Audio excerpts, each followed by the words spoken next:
بسم الله الرحمن الرحيم ولا تنكحوا المشركات حتى يؤمن ولا أمة مؤمنة خير من مشركة ولو أعجبتكم ولا تنكحوا المشركين حتى يؤمنوا ولعبد مؤمن خير من مشرك ولو أعجبكم أولئك يدعون إلى النار والله يدعو إلى الجنة والمغفرة بإذنه ويبين آياته للناس لعلهم يتذكرون صدق اللہ العظیم۔ ان آیات مبارکہ کے اندر اللہ رب العزت دو حکم اور ان کی علت بیان فرما رہے ہیں۔ حکم یہ ہیں، پہلا حکم یہ ہے، مسلمان مردوں کو اللہ رب العزت خطاب کر کے فرما رہے ہیں کہ مسلمان مرد وہ کافر عورت سے نکاح نہ کرے جب تک کافر عورت مسلمان نہ ہو جائے، ایمان نہ لے آئے، تب تک وہ کسی صورت بھی مسلمان مرد کو نہیں چاہیے کہ وہ اس سے نکاح کرے، اگرچہ وہ اس کو کتنی ہی وہ خوبصورت کیوں نہ ہو اور کتنا ہی وہ اس کو مجبور کیوں نہ کرے، جب تک وہ مسلمان نہ ہو اس سے نکاح نہ کرو۔ اللہ رب العزت نے اس میں مزید اس کو پختہ کرنے کے لیے فرمایا کہ مومن باندی، آج کل تو یہ نظام نہیں ہے کہ مومنہ باندی جو ہے وہ جو کسی مسلمان کی ملکیت میں ہے تو بغیر نکاح کے بھی انسان اس کو رکھ سکتا تھا، وہ الگ ایک بحث ہے، لیکن اللہ تعالیٰ نے اس کو بھی کافرہ عورت پر ترجیح دی ہے کہ مومنہ باندی کافر عورت سے کہیں زیادہ بہتر ہے کہ انسان اس کو آزاد کر کے اس سے نکاح کر لے، لیکن کافر عورت سے نکاح نہ کرے۔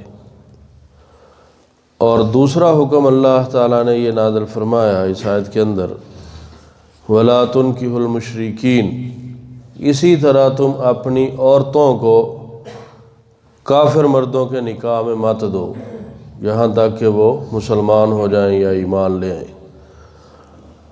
اور اس پر بھی اللہ رب العزت نے یہ فرمایا کہ کافر مرد سے مومن غلام بہتر ہے کہ اس سے عورت جو ہے وہ شادی کر لے، لیکن مشرک کافر مرد سے عورت شادی نہ کرے۔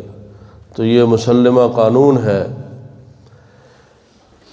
کہ مسلمان عورت اس کا کافر مرد سے نکاح نہیں ہوتا۔ آج کل بہت پڑھے لکھے لوگ،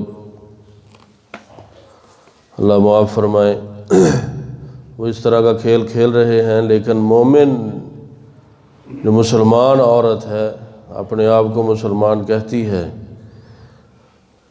اس کا نکاح کسی بھی صورت کافر مرد سے نہیں ہوتا۔ مسلمان مرد کو یہ اجازت تھی کہ وہ اہل کتاب میں سے، جو اہل کتاب ہیں لیکن مسلمان نہیں ہیں، ان سے نکاح کرنے کی اجازت تھی، لیکن آج کل علماء کا فتویٰ ہے کہ آج کل کے جو اہل کتاب ہیں یہود و نصارہ، ان سے بھی نکاح نہیں ہوتا۔ تو غرض ہے کہ مسلمان عورت کا کسی بھی صورت کافر مرد سے نکاح نہیں ہوتا۔ اگر کوئی اس طرح کی حرکت کرتا ہے تو وہ ساری زندگی مطلب وہ بدکاری والا عمل جو ہے وہ ان کا ہوگا۔ ان آیات مبارکہ کے شان نزول کے اندر دو روایتیں ہیں۔ پہلی روایت یہ ہے کہ حضرت ابن ابی سرمد رضی اللہ تعالی عنہ، آپ صلی اللہ علیہ وسلم نے ان کو کسی کام کی وجہ سے مکہ مکرمہ بھیجا۔ وہ مکہ پہنچے تو عناقہ نام کی عورت جو زمانہ جاہلیت سے ان سے محبت کرتی تھی، جب یہ وہاں پہنچے تو اس نے ان کو پیغام نکاح پہ بھیجا۔ حضرت ابن ابی سرمد رضی اللہ تعالیٰ عنہ نے ان کو کہا کہ جب تک مجھے میرے آقا صلی اللہ علیہ وسلم اجازت نہیں دیں گے میں تم سے نکاح نہیں کر سکتا۔ تو انہوں نے آ کر جب نبی مکرم صلی اللہ علیہ وسلم سے یہ بات عرض کی تو اللہ تعالیٰ نے یہ احکام نازل فرما دیے۔ اس آیت کے نازل ہونے سے پہلے مسلمان مرد جو ہے وہ کافر عورت سے، وہ زمانہ جاہلیت سے عرب میں چونکہ یہ نظام چل رہا تھا تو اسی طرح شروع اسلام میں بھی چلتا رہا، تو اللہ تعالیٰ نے اس سے اس کو روک دیا کہ ہاں اگر وہ مسلمان ہو جائے تو نکاح کر سکتے ہو، وگرنہ کافر عورت سے نکاح مت کرو۔ اور ایک دوسری روایت ہے کہ حضرت عبداللہ بن رواحہ رضی اللہ تعالیٰ عنہ بڑے جلیل القدر صحابی ہیں، ان کی باندی تھی لیکن تھی کافر اور تھی بھی رنگ کی سیاہ، تو آپ نے ان کو کسی وجہ سے کسی نافرمانی پر تھپڑ مارا۔ وہ آپ صلی اللہ علیہ وسلم کی خدمت اقدس میں حاضر ہوئی اور آ کر آپ صلی اللہ علیہ وسلم سے شکایت کی۔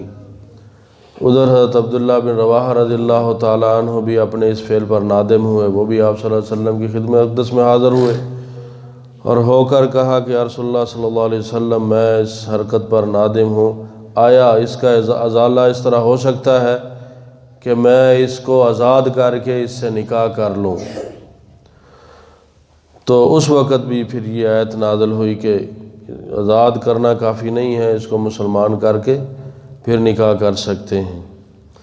تو اللہ تعالیٰ نے اولئک یدعون الی النار واللہ یدعو الی الجنۃ والمغفرۃ بإذنہ، اس آیت کے آخری حصے میں نکاح نہ کرنے کی وجہ اور علت بیان فرمائی ہے کہ اگر تم کافر عورت سے نکاح کرو گے وہ اللہ کی نافرمان ہے، اللہ کی منکر ہے اور جہنم کی مستحق ہے، تو وہ تمہیں بھی اس راہ پر چلائے گی اور تمہیں بھی وہ اللہ کا نافرمان معاذ اللہ بنائے گی اور تمہیں بھی وہ کھینچ کر جہنم میں اپنے ساتھ لے جائے گی۔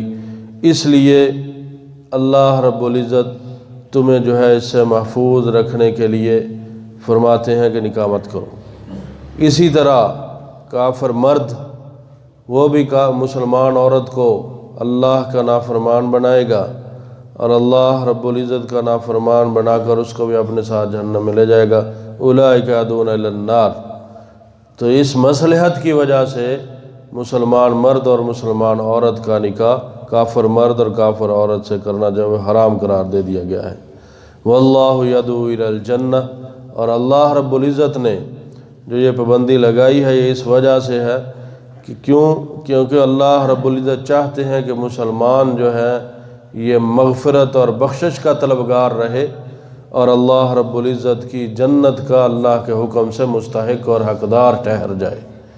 اس لیے ایسا کام مت کرو جن سے اللہ رب العزت نے منع فرمایا ہے۔